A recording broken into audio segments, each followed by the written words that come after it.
How's everyone doing today? HTML tutorial number 9, iFrames. Again, if you're enjoying these, give a like, give a subscribe, anything to help share.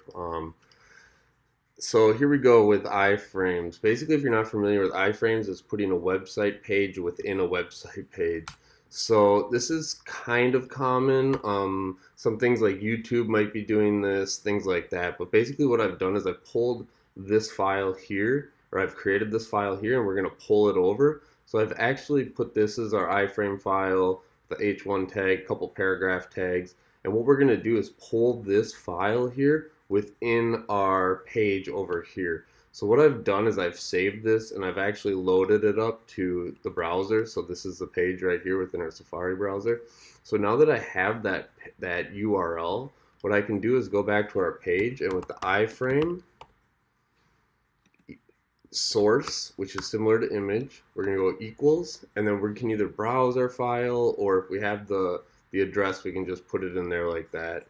What we'll do is then close it, and we'll close our iframe tag. As you see, it's already populated over here. And just quickly, in between the iframe tags, you might want to put something that the browser does not have iframe capabilities, which most browsers do now.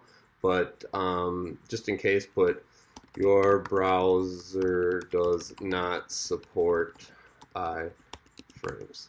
It's just in case, you know. But for the 99% of websites in 2018, especially going forward into 2019, we should be fine. But what you'll see here is we've loaded our iframe and we've basically populated it here within our page. So we can change the width, we can change the size, but for now it's just giving us a little scroller. So we are actually pulling this content from this page.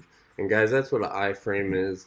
Again, you'll come across them occasionally. YouTube's big with using iframes. You're pulling videos instead of uploading them to your website.